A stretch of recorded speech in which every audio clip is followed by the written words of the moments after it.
রাজপথে কুপিয়ে কুপিয়ে হত্যা করা হয়েছিল সংবাদ যোদ্ধা তুহিন ভাইকে।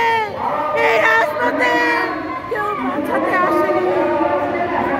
সাংবাদিকদের চাকরি চলে যায়, উপদেষ্টাদেরকে প্রশ্ন করাতে সাংবাদিকদের চাকরি চলে যায়, সাংবাদিকদেরকে হুমকি দেয়। সাংবাদিকরা তো নিরাপদ ছিল না গত 16 বছরেও।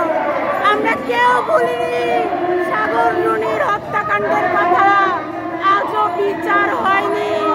কি হলো? বললো যে সাগর নাকি তার চরিত্র ভালো ছিল না।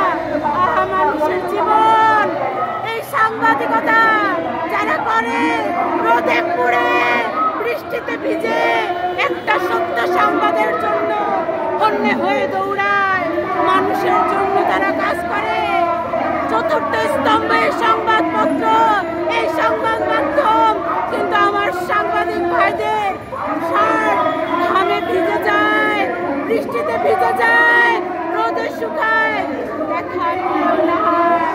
বছরের পর বছর টোটা চেপে ধরে সাংবাদিকদের, দেখার কেউ নাই।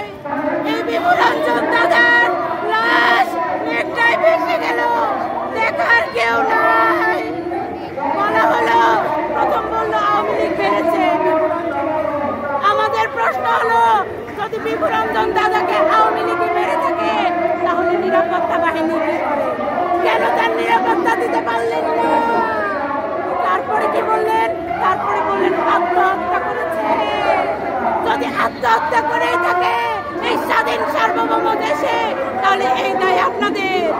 এই স্বাধীন সার্বভৌম দেশে যদি একটা লোক আত্মহত্যা করে, এই দায় সরকার প্রধানের। এই স্বাধীন সার্বভৌম দেশে যে লোকটা চুরি করে, সেই চোরের অপরাধের থেকেও বড় অপরাধ সরকার প্রধানের, তার হাত কেটে দেওয়া হোক। ডাকাত ধরলে সরকার প্রধানের হাত কেটে দেওয়া হোক। বিপুরঞ্জন দাদা যদি আত্মহত্যা করে, কতটা কষ্ট বুকে নিয়ে উনি আত্মহত্যা করেছে, তার দায় আপনাদের নিতে হবে। একজন সাংবাদিক, তার মৃত্যুর দায় আপনারা এড়াতে পারবেন না। অতএব এই স্বাধীন বাংলাদেশের পক্ষ থেকে বলবো, আমরা বিচার চাই। বিপুরঞ্জন দাদার মৃত্যুর এই বিচার চাই, তুহিন হত্যার বিচার চাই। একটা সাংবাদিকও এই দেশে মারা যেতে না চায়, তাদেরকে মেরে ফেলা যেতে না হয়।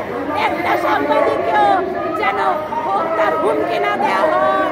এটা স্বাধীন বাংলাদেশ, বাংলাদেশ প্রেস ইউনিটির পক্ষ থেকে আমরা দাদার আত্মার মাগফিরাত কামনা। এই সাংবাদিকদেরকে বসায় রাখবে, এই সাংবাদিকদের চিন্তার সাংবাদিক বোন, বাংলাদেশের প্রত্যেকটি জনগণের সমান অধিকার আছে।